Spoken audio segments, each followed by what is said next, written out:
Hello guys, welcome back to another World of Warships Ship Spotlight brought to you by TheMittaniTV. As always, I'm your host Zettia. If you remember last week, we went over the Fuso, so it's only fair to look at her US counterpart, the USS New Mexico. We're going to dive into the history books, as well as give you some tips and tricks when using her in-game. The construction of 3 New Mexico-class battleships started in 1915. The New Mexico and her sister ships were part of the Navy's plan to have a standard-type battleship. The doctrine was made up of 5 classes and built between 1916 and 1923. As each class was built, alterations were made based on things learned from the construction of the previous class. This doctrine allowed the U.S. to have similar ships across the entire fleet. Maneuvering and battle planning would become much easier. In the pre-war era, the New Mexico's duties consisted of training, patrolling, and even presidential escort. Like most ships built in her time, she would see a number of overhauls and become much more modern. With full-fledged war in Europe, the U.S. saw no need to keep the New Mexico in Pearl Harbor. Germany was simply a bigger threat. As the war progressed, the New Mexico would take part in mostly escort duty until the Atlantic waters were secure. Once she made it to the Pacific, she would fill some critical roles, such as supporting invasion troops, shelling enemy shores, and providing crucial AA support.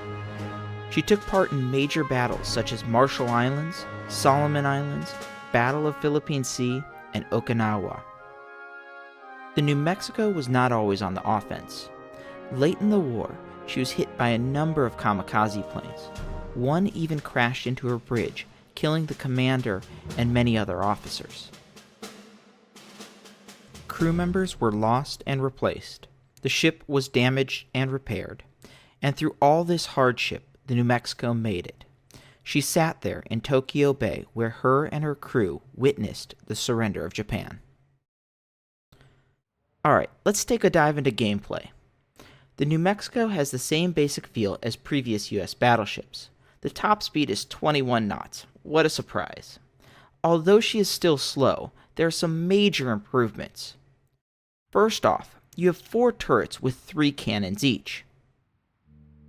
There's a huge benefit to this configuration.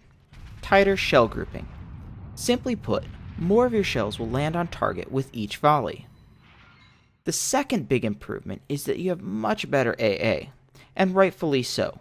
You will need it considering the carriers at high tiers are quite nasty. When in the first hull, try to stick close to an upgraded battleship or cruiser. Their anti-air will make up for your lack of it. The key to using the New Mexico is to make sure that you fit the Gun Fire Control Mod 1. This is very important. Without this mod, the New Mexico's range is a little on the weak side. To wrap things up, the New Mexico really was a fun ship to play. This ship can get in there and brawl it out. When in a battle, and you're the highest tier, you'll definitely dominate. And if not, that's okay. You have the ability to stick it out and hold your own. Getting out of the New Mexico will be bittersweet. I love the ship, but I really want to move up the tree. Well guys, that completes this edition of Ship Spotlight, and thanks for checking it out. As always, leave us a like. Subs never hurt, and for the latest in gaming, news, articles, and entertainment, check out TheMittani.com. Thanks again, enjoy the grind, and have a great day.